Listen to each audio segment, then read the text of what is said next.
All of us want to maximize our purchasing potential. So one of the easiest ways to make this a reality is by not purchasing anything with credit or taking out unnecessary loans. So today I'm going to be covering why you should not be using credit and what are the 3 things that are reasonable to go into debt for.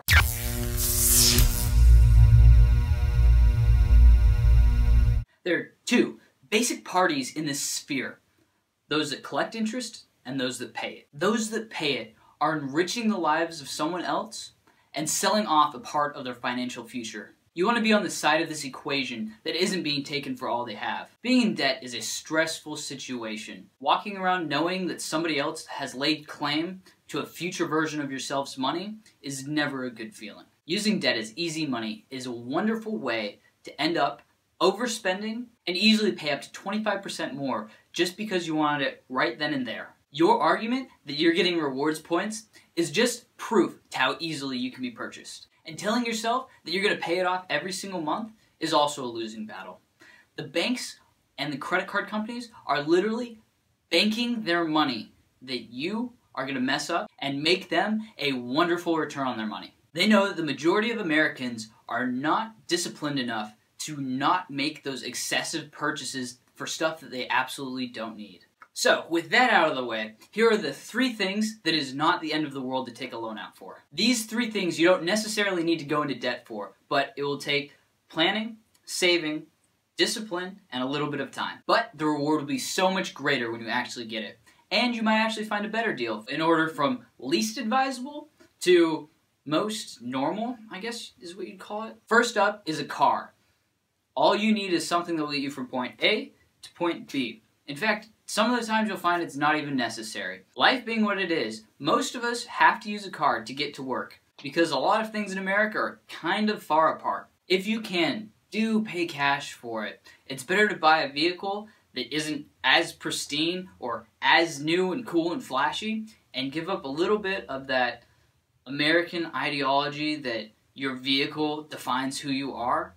It's alright to go with a more affordable vehicle. Remember, buying that super efficient vehicle usually is less cost effective than just buying something that's $5,000 less and has not so great gas mileage, because $1,000 still buys a lot of gasoline. Number 2, education. Education should be a way of life. You should always be progressing and learning. Now, for most Americans, they think, ooh, college, higher education.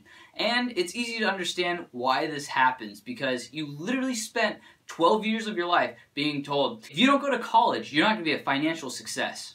And for the most part, we all accept this without really taking into account reality. We all need to realize that we're living in a completely different age than what your parents and their parents did. The industrial age is dying and almost dead. There's been no other time in history when information has so been readily available to everyone. All you have to do is log on to the internet and you have access to pretty much just about everything. For those of you out there that are crazy smart and going to be doctors and scientists and engineers that are going to help build the future and get us to Mars and whatnot, education that happens in colleges is going to be a way of life for you.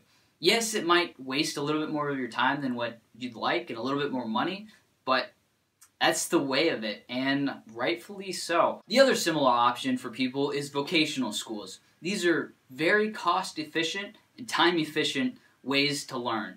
They go for a direct trade and really leave out a lot of the, undergraduate stuff that's not as useful. So as you go and explore these options, you really need to take into account the full cost, opportunity cost, and upfront cost. Not only are you pulling yourself out of the job market for 4 to 6 years, the average actual graduating individual took 5 years to graduate.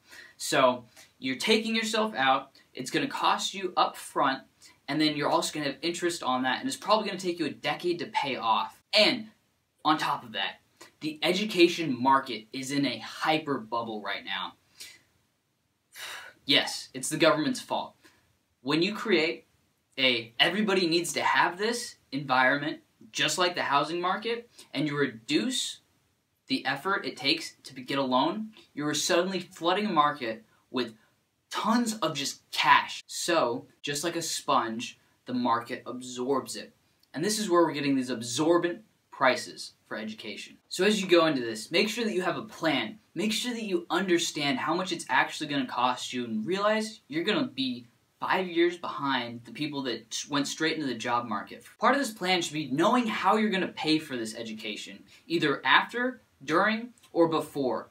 You really need to take this into account. Most people just take the numbers that they were given up on the wall, that this is how much you're going to make when you get out, and then the potential that you're going to make in 10 years, 20 years down the road, that these numbers are always overestimated and sky high for reality. Very rarely do individuals ever make what they expected to. And more often than not, they're going to be finding a job in something that wasn't their specific field. You need to realize that this college education really isn't the genie in a bottle that it used to be. It does not guarantee income afterwards. You need to take a step back, or maybe a step into the trenches, and start educating yourself about education. Things like, if you file for bankruptcy, your student loans don't ever go away. The real point here, though, is just be smart and have a plan. Know what you're going to do, know how you're going to pay it off, know how you're going to make that return on investment. Make sure that you don't make dumb mistakes and end up a slave to those student loans later. And now to the normal section. This is your home mortgage. Yes, the biggest liability you'll ever take on is relatively alright to go into debt for. Most people will go this route. The biggest key is buying within your means and buying for value, not the price. If the only thing you're looking at is how much it costs, not the value of the home or the property that it's on or the actual environment that it's in, then you're probably doing it wrong and should go buy like a book or something on the subject and really just educate yourself on how to make this big purchase. So these are the only 3 that you should ever go into debt for. They're the only things out there that you can get with credit that can actually enrich your life and actually push you forward rather than fleece you for everything you own. And now that I've said that and it's out there, let's also not forget that these are the 3 #1 ways people become financial slaves to the system. I see more people get cars that they can't afford, and then they're chained to it, get educations that they can't afford, and then they're just ruined financially. I see people that get houses and they go under drastically. Things go wrong with these. So, don't forget, money is a wonderful tool and a cruel master, and it will use you if you let it. Not having debt is the roadmap and the fastest route to financial freedom. All these decisions are very, very big and important. Getting a car, taking on student loans, buying a home, and for that reason, the credit companies and banks focus on just pumping these out to the public because ensnaring people in this trap of debt is the fastest way they make money. Living a debt-free life is really about the freedom that it brings and the peace of mind. I mean, that's really what the American dream is. So if you have any advice or tips and tricks about how to save money on any of these 3, throw it down in the comments section and help somebody else out. Don't forget to like the page, and if this is YouTube, subscribe, and don't forget to go out and make a day worth remembering.